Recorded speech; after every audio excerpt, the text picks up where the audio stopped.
Hi guys, this is Shyam Maurya. Now I'm going to tell you vocabulary from the Hindu. Editorial date is 12 December 2022. Reading comprehension को solve करने का best तरीका हो सकता है, साथ ही साथ आपकी अंडरस्टैंडिंग बढ़ जाएगी।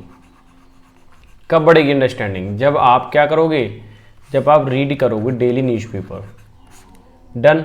साथ ही साथ अगर आप डेली वोकैब को डिस्कस करते हैं या नोट करते हैं तो आपकी जो एबिलिटी है वो और भी एनहेंस हो जाएगी। ठीक है, तो ये सारी चीज़ें थी। और साथ ही साथ अगर आपको पीडीएफ भी चाहिए तो पीडीएफ के लिए नीचे मैंने लिंक दे रखा है टेलीग्राम चैनल का, वहाँ जाइए और इसे ज्वाइन कीजिए। ठीक है, क्विज वगैरह का भी लाभ उठा सकते हैं।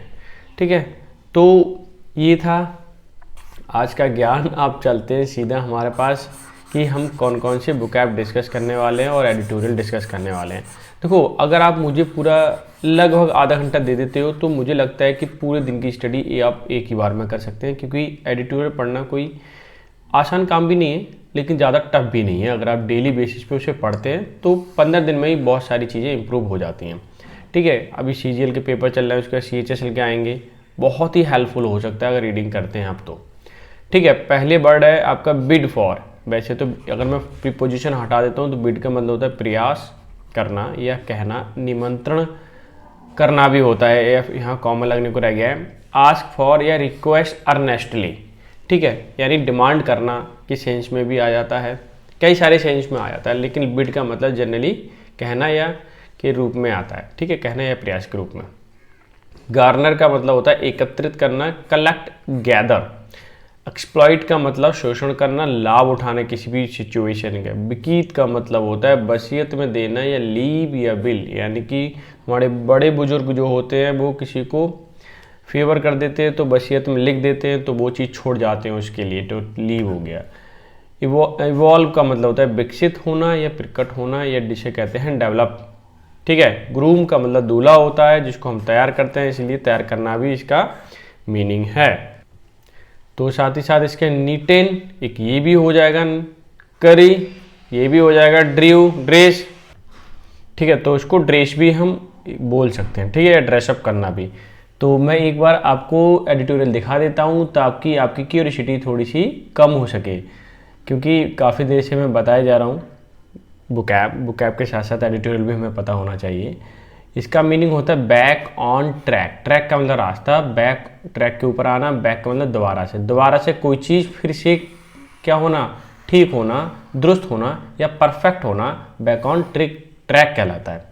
ठीक है, PT Usha can create, PT Usha create कर सकती है आर रोड मैप, मतलब तैयारी परफेक्टली फॉर इंडिया के। बिड फॉर का मतलब प्रयास करने के लिए किसमें, ओलंपिक इन 2030, यानी 2030 में जो ओलंपिक गेम हो सकते हैं, रोड मैप तैयार करके पीटी ऊषा उनके प्रयास के लिए बहुत बेहतर बना सकती हैं या बहुत अच्छा परफॉर्म करा सकती हैं। ठीक है, क्योंकि जो पर्सन पहले से ही ओलंपिक में खेल चुका है तो उसकी तो बात ही क्या है, उसे तो बहुत सारी नॉलेज होती है, और जो जिस फील्ड में जिसको नॉलेज होती है हमें चीज़ें उससे सीखना चाहिए, तो ताकि हम बेहतर, इससे मैटर नहीं करता है कि आप सक्सेसफुल या अनसक्सेसफुल पर्सन से पूछ रहे हो। सक्सेसफुल से पूछोगे तो अपना एक्सपीरियंस सक्सेस का बताएगा, अनसक्सेस का बताएगा। अगर अनसक्सेसफुल पर्सन है तो वो ये बताएगा कि मेरी अनसक्सेस क्यों रही। समझ रहे हैं आप? तो ये चीज़ जानना जरूरी है। तो पीटी ऊषा पहले से ही उसमें क्या है, इन्वॉल्व है, तो वो अच्छे से एक्सप्लेन कर सकती हैं, इसीलिए। और बहुत सारी वोकैब इसमें मिलने वाली है। ठीक है, तो मैं ज़्यादा ज्ञान तो नहीं दे रहा आप लोगों को, मैं बस आपको ये बताना चाह रहा हूँ कि हमें ये हमारा क्या था, ये था आपका टाइटल और ये था आपका सब टाइटल। ठीक है, आगे देखिए ये वाली वोकैब क्या कहती है, सरफीस्ट का मतलब अधिक खिलाना या इंडल्ज होना, दोनों ही वोकैब इसके ही हैं। गुडविल का मतलब होता है दया भाव होना या ग्रेस होना। बस्ट का मतलब तोड़ देना या ब्रेक ओपन, यानी कि तोड़ करके ओपन कर देना। पैट्रियार्की का मतलब होता है प्रत सत्ता, यानी कि जहाँ पे पापा का अधिकार हो। ठीक है, इनहेरेंट का मतलब होता है सहज, प्राथमिक या स्वाभाविक या जन्मजात। ठीक है, यानी कि अंदर से ही। हायरार्की का मतलब होता है पदक्रम या पावर स्ट्रक्चर, जैसे कि पीएम, पीएम के बाद कौन आता है, फाइनेंस मिनिस्टर, ठीक है। इस तरह से होम मिनिस्टर, ये सारे चीज शायद होम मिनिस्टर पहले आते हैं, ठीक है। इस तरह से ये चलते रहते हैं, ठीक है ना। तो इसी को बोलते हैं हम क्या, हायरार्की, यानी कि पावर ऑफ स्ट्रक्चर। फैक्शनलिज्म का मतलब होता है दलबंदी, यानी कि दल में गुट हो, या गुटबंदी हम बोल सकते हैं। अब तो समझ में आ गया, गुटबंदी, ठीक है, यानी गुट बनी हो। सेंसर का मतलब होता है निंदा करना, दोष लगाना, दोष करना, या क्रिमिनेट या रिप्राइमेंड। विस्पर का मतलब कानाफूसी करना, धीरे धीरे बोलना। एंटेंस का मतलब मजबूत स्थिति बनाना। लॉबी का मतलब प्रचार करना, अपने पक्ष में जनमत तैयार करना। इनएविटेबल बहुत ही इंपॉर्टेंट वर्ड है, इनका मतलब होता है अनिवार्य, अनअवॉइडेबल। बैटन का मतलब डंडा, छड़ी जो पुलिस वालों पर डंडा होता है उसे बैटन बोलते हैं। रिले का मतलब प्रसारण करना या फिर बटोरना व जमा करना, ठीक है। मैनोवर होता है, ये मैनोवर का मतलब कौशल या चालाकी होता है। डील विद का मतलब हैंडल होता है। डिसिडेंस का मतलब मतभेद या झगड़ा भी होता है, इन दोनों का मतलब। एक वर्ड है वाइट एलिफेंट। वाइट एलिफेंट बहुत अच्छा ईडीएम है और इसको याद कर लो, बार बार पूछा जाता है, वेरी वेरी इंपॉर्टेंट लिख देता हूँ। इसका मीनिंग होता है valuable position whose upkeep is excessively expensive. मान लीजिए आपने हाथी तो रख लिया और हाथी को खिलाने के लिए कितनी सारी, ठीक है, हाथी को खिलाने के लिए कितनी सारी खाने की जरूरत पड़ेगी, पत्तों की जरूरत पड़ेगी, गन्ने की जरूरत पड़ेगी, तो वो बहुत महंगा पड़ेगा। ठीक वैसे ही वाइट एलिफेंट वैल्यूएबल पोजीशन तो है, लेकिन उसको रख पाना, ठीक है, बहुत ही महंगा होता है, ठीक है। तो वाइट एलिफेंट का मतलब समझ में आ गया, और इसी सेंस में पूछा जाएगा, बार बार पूछा जाएगा, ठीक है। लीज आउट का मतलब पट्टे पे देना या फिर किराए पर देना, किराए पर देना, ठीक है। फजिंग का मतलब होता है हेर फेर करना, असंगत बात करना, ठीक है, उल्टा सीधा कर देना। डॉपिंग का मतलब take a drug to improve one's performance, यानी कि अगर आप ड्रग ले लेते हैं तो उसमें जो परफॉर्मेंस है, काम करने की प्रक्रिया है, दर है, वो बहुत अच्छी हो जाती है। तभी तो जितने भी एथलीट है तो उन पर कभी कभार डोपिंग के चार्जेस लग जाते हैं, जो डोपिंग करते हैं, ड्रग ले लेते हैं। ग्रिम का मतलब होता है भयानक या डरावना, ठीक है।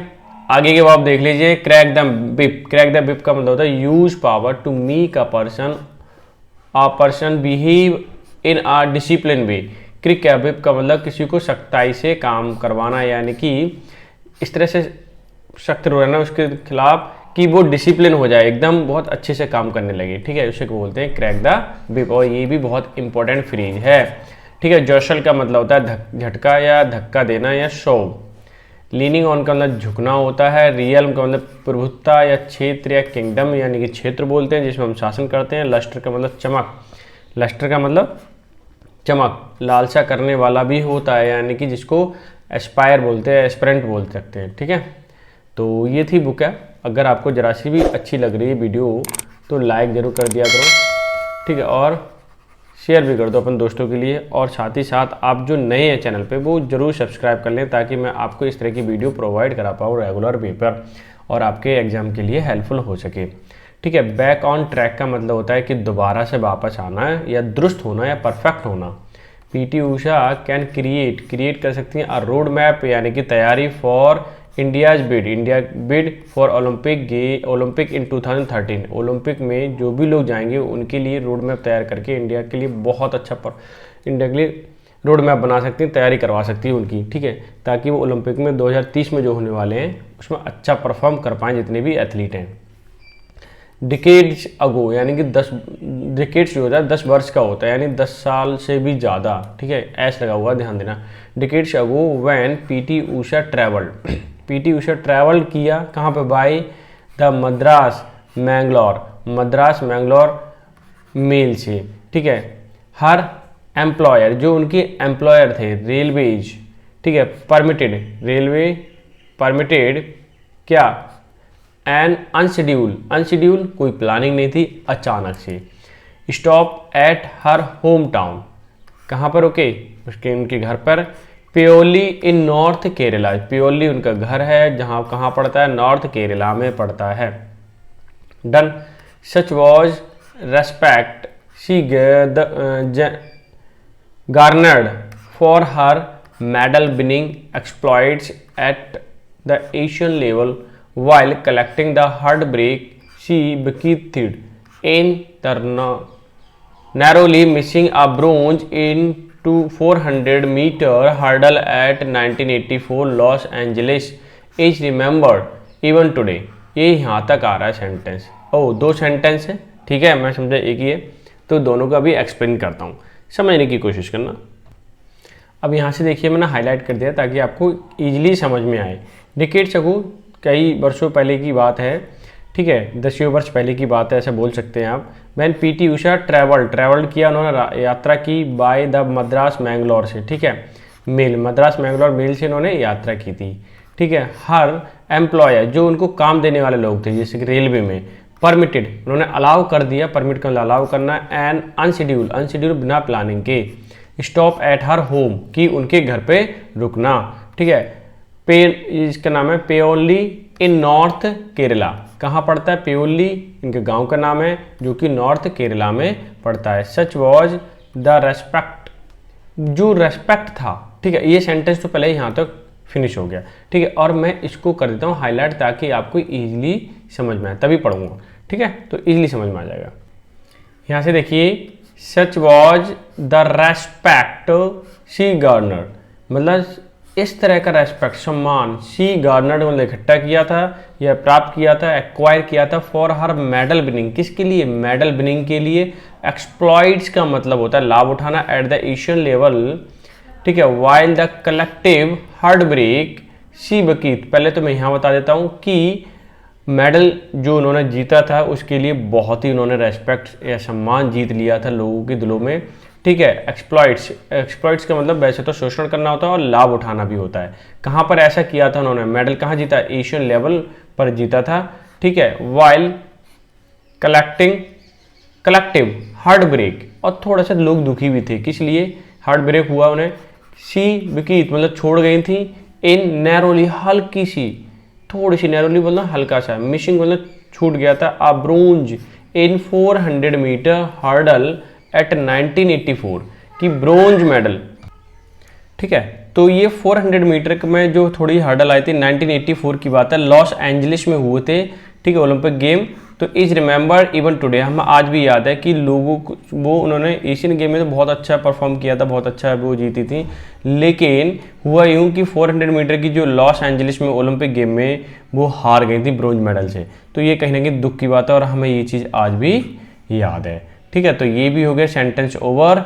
अब चलते हैं हम न्यू सेंटेंस पर, ठीक है। ये देखिए, after she retired from track and field, जब वो एथलीट से उन्होंने रिटायर हुई, फिर शी इवोल्व का मतलब डेवलप किया या उभरी थी या बन गई थी, क्या? एज अ कोच, ग्रूम्ड मतलब तैयार करने के लिए, फ्रेश टैलेंट, जो नए नए लोग आ रहे हैं उनको, टैलेंट वाले लोगों को तैयार करने के लिए, and kept an eye on the grass root, और ताकि वो नीचे लेवल पे क्या कर सके, वो नज़र रख सके उस पर, ठीक है। वो क्या करते हैं, कैसे नए जो टैलेंट आ रहा है तो उसको कैसे तैयार किया जाए, इस चीज़ों पर नज़र रखती थी वो सारी चीज़ें, ठीक है, जब वो कोच बनी थी। हर लेटेस्ट अपॉइंटमेंट, ठीक है, अभी मैं इसको थोड़ा ऊपर कर देता हूँ ताकि आपको ईजिली समझ आए।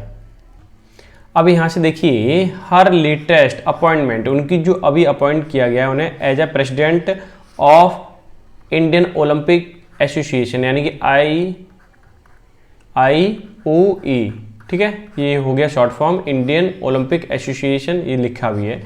कम्स विद आ सरफीट, मतलब इन्हें अतिरिक्त चीज़ें दी गई हैं, ऑफ अ गुड विल, ये दया भावना ही एक तरीके से सरकार की, या फिर उनको उनके काम को देख करके जो उन्होंने परफॉर्म किया था 1984 में, इस तरह से, तो वो जो चीज़ हमें आज भी याद है, तो उन्हें इसी के बेसिस पे क्या बनाया गया है, इंडियन ओलंपिक एसोसिएशन का क्या बनाया, प्रेसिडेंट बना दिया गया है, ठीक है। न्यू अपॉइंट किया गया है उन्हें। तो यहाँ तक तो हो गया ये वाला सेंटेंस फिनिश, बहुत ईजी था। अब न्यू सेंटेंस पे हम चलते हैं, ठीक है। यहाँ से देखिए, एडिशनली का मतलब अतिरिक्त या अधिक। इट बर्स्ट का मतलब होता है ब्रेक ओपन, किसी चीज़ को तोड़ के आगे निकल जाना या एंट्री कर जाना। द पैट्रियार्की का मतलब होता है पितृसत्ता, यहाँ पे पापा का अधिकार। इनहेरेंट का मतलब होता है बचपन से ही, जन्मजात से, ऐसा बोल सकते हैं आप। इन मैनी स्पोर्ट्स, बहुत सारे स्पोर्ट्स हैं, तो उसमें क्या होता है, पितृसत्ता रहती है और वो आगे नहीं बढ़ पाते, वो चीज़ उन्होंने तोड़ी थी। हायरार्की अक्रॉस द इंडिया, और जो हायरार्की है यानी कि पहले पावर ज़्यादा, फिर उससे कम, छोटे छोटे लेवल चले जाते हैं ना, वही चीज़ उसे कहते हैं हायरार्की सिस्टम। वो पूरे जो समाज में था उसको तोड़ करके आगे बढ़ गई थी। ठीक है, ऐसा नहीं है कि लड़कियां भी बहुत कुछ आगे कर सकती हैं। ठीक है, डन। अब आगे देखते हैं भाई, ये सेंटेंस हो गया हमारा ओवर। अब मूव करते हैं न्यू सेंटेंस पर। ठीक है, ताकि आपको ईजिली समझ आए। She becomes the first women president of AIOA, opposed she was elected unopposed.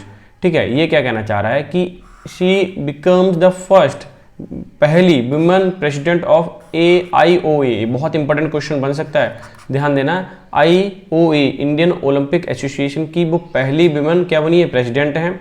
अपोस्ट, एक पोस्ट शी वॉज इलेक्टेड, जिस पर इलेक्टेड हुई है, टू अनअपोज, मतलब किसी ने भी उनका अपोज नहीं किया, वो सब उनसे क्या थे, एग्री थे कि इन्हें बनाया जाए। अब वो बन भी गई प्रेसिडेंट। ठीक है, IOA की। डन। अब नेक्स्ट सेंटेंस में मूव करते हैं। मैं थोड़ा सा रब कर दूं पहले। यहाँ से देखिए आप, इन आ सेंस, एक सेंस ऐसा भी था कि IOA's हैंड, हाथों में, वॉज फोर्स्ड, मजबूर किया गया, एज फैक्शनलिज्म, एक दल के रूप में, ड्रू सेंसर को इसकी निंदा की गई, from the International Olympic Committee के द्वारा, and there were whispering of ban, और कुछ ऐसी भी कानाफूसी थी कि इसको बैन कर दिया जाए। ठीक है, ऐसा कुछ था। तो ये सेंटेंस हो गया क्लियर। अब चलते हैं नेक्स्ट सेंटेंस पर और उसको करते हैं हाईलाइट। ठीक है, ये देखिए, अभी फिर आपको सारा कुछ समझ आ जाएगा। A change of guard from the earlier well entrenched lobby with political link was inevitable and Usha was seen as an ideal candidate। यहाँ तक हो गया आपका सेंटेंस, उसको करते हैं एक्सप्लेन। यहाँ से देखिए आप, आ चेंज ऑफ गार्ड, इसका मतलब किसी को भी कोई काम सौंपना। ठीक है, रिस्पॉन्सिबिलिटी चेंज करना। फ्रॉम द अर्लियर, पहले से, एंड वेल एंट्रेंच, मजबूत बनाना। लॉबी, प्रचार करके, with the political link, was inevitable, मतलब जो जरूरी थे।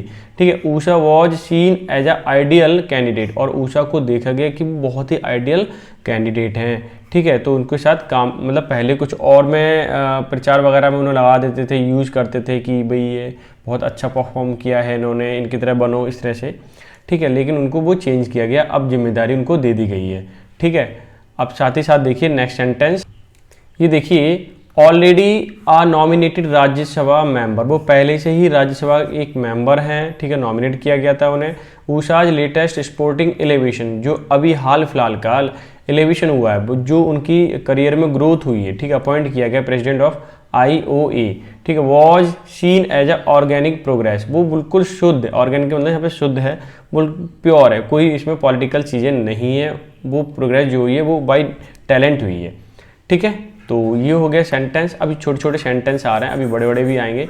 ठीक है, और मैं कर देता हूँ नेक्स्ट सेंटेंस को हाईलाइट, ताकि आप अच्छे से समझ पाएँ। ये देखिए, having handle many baton while running her famous relay, Usha will find latest perhaps the toughest to maneuver। ठीक है, ये मैन्यूवर, यहाँ तक सेंटेंस हो रहा है ओवर। ठीक है, अब देखते हैं क्या है इसका मीन। यहाँ से देखिए, having handled many batons, baton का मतलब छड़ी वगैरह होती है, जब रनिंग करते हैं ना हम, तो उसमें एक छड़ी देते हैं। ठीक है, जंपिंग वाले रनिंग में। ठीक है, तो एक कैंडिडेट ने दूसरे को दिया, दूसरे कैंडिडेट ने तीसरे को दिया, इस तरह से हम चलते रहते हैं। ठीक है, having handled many batons while running her famous relay. ठीक है, जब वो दौड़ती है, फेमस है वो सब चीज़ उसके लिए, तो उषा जी के लिए, Usha will find the latest one perhaps the toughest to manoeuvre, कि उसमें शायद टफेस्ट मैन्यूवर, बहुत ही चालाकी से, बहुत ही होशियारी से वो काम करती है, उसमें किया है उन्होंने दौड़ में 1984 में, आप देख सकते हो। ठीक है, तो वो चीज़ में बता रहे हैं, तो ऐसा उनकी लाइफ में भी होता है। ठीक है, हर किसी की लाइफ में होता है, वो चीज़ ये है। ठीक है, तो ये समझने वाली बात है। आगे देखिए, अगर ये सेंटेंस देखूँ, as the umbrella organisation for sport bodies in India, IOA has deal with sister associations lost in dissidence. ये सेंटेंस हुआ यहाँ पर ओवर। अब इसका देख लेते हैं मीनिंग क्या है।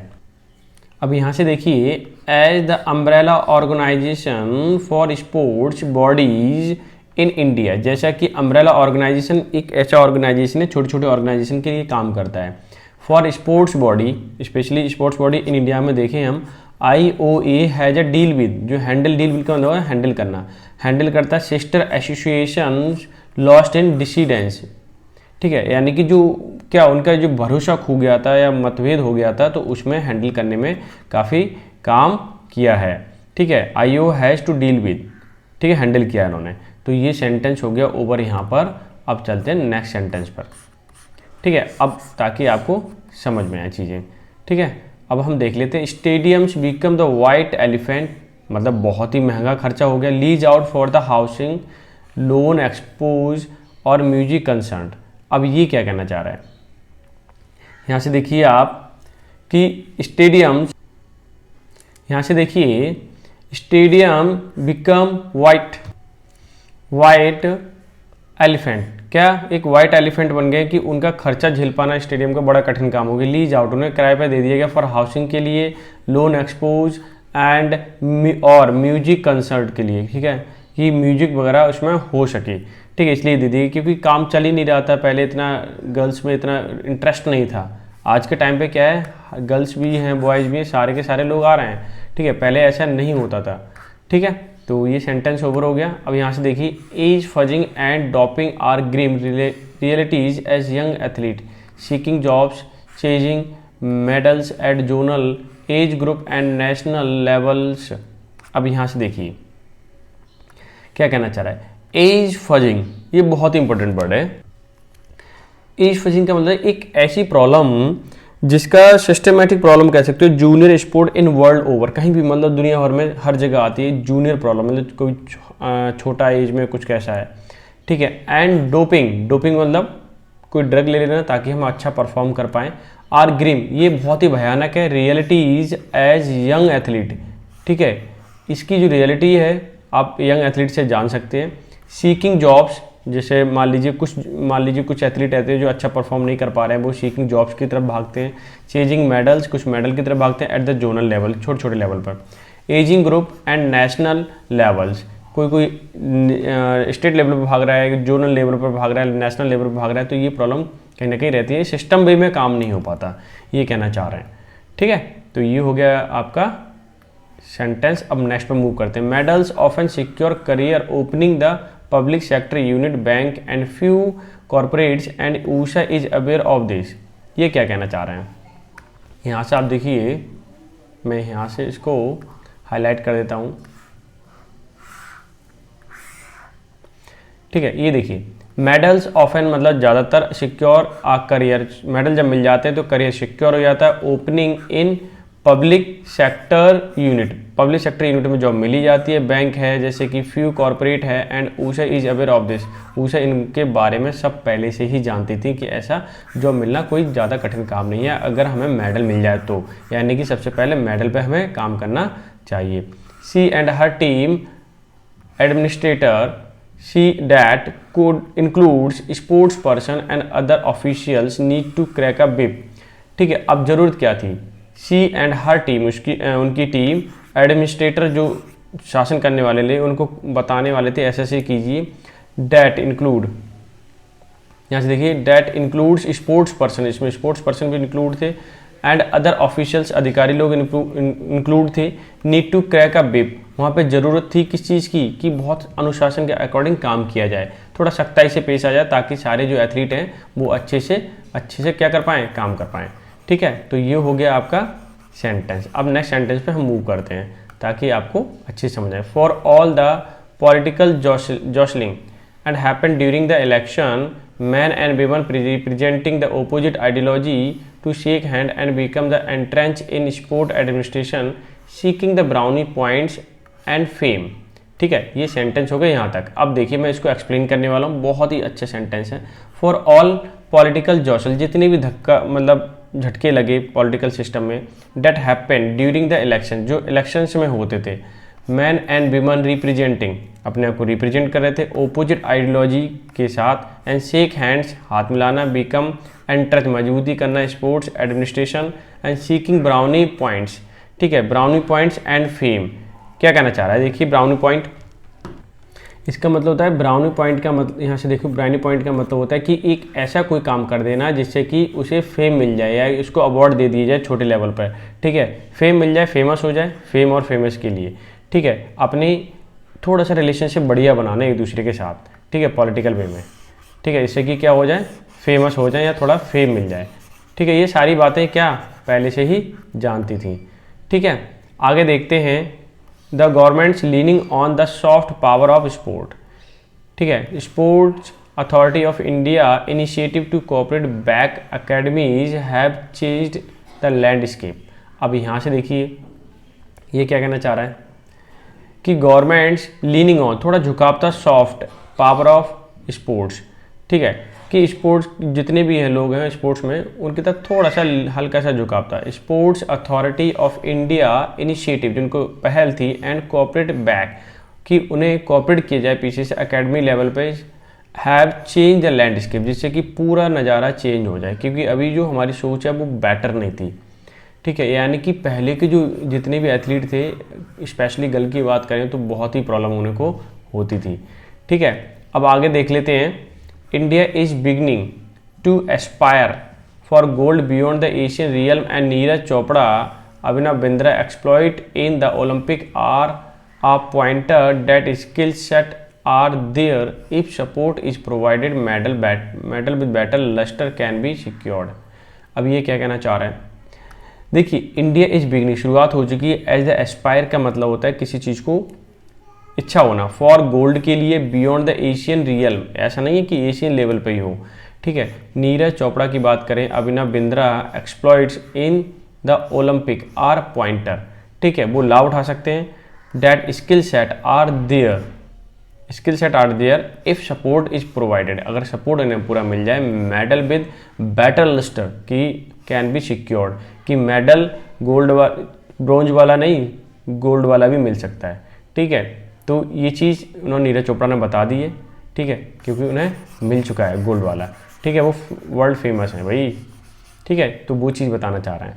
With India hoping to bid for Olympic 2030, Usha and her team are expected to create a roadmap for that too. The Poyoli Express has tough challenge ahead, ठीक है, ये लास्ट सेंटेंस है, दोनों एक्सप्लेन कर देता हूँ। With India hoping to bid for Olympic, कि in 2030 में इलेक्शन जो आपके ओलंपिक गेम होने वाले हैं उसमें इच्छा है कि रोड मैप अच्छे से तैयार किया है। ऊषा एंड हर टीम, उनकी टीम आर एक्सपेक्टेड, उम्मीद करती है, to create a road map, कि वो रोड मैप बना सकें for that too, and Purely Express has a tough challenge ahead। Purely मतलब जहाँ पे पीटी उषा रहने वाली है, express has a tough challenge ahead, उनके सामने बहुत बड़ा चैलेंज है कि कैसे रोड मैप तैयार किया जाएगा, ठीक है, और कैसे तैयारी की जाएगी ताकि जो नए नए टैलेंटेड लोग हैं उनको आगे बढ़ा सके और वो गोल्ड मेडल जीत सके इन किसमें, ओलंपिक गेम में, ठीक है। तो आई होप सो ये था एडिटोरियल, आपको एंजॉय किया होगा, अच्छा लगा होगा, ठीक है। तो आप वीडियो को ज़रूर लाइक कर दिया करो, ठीक है, शेयर कर दीजिए, और चैनल पर नए हो तो सब्सक्राइब कर लीजिए। तो मिलते हैं नेक्स्ट सेशन में, तब तक के लिए bye bye and take care.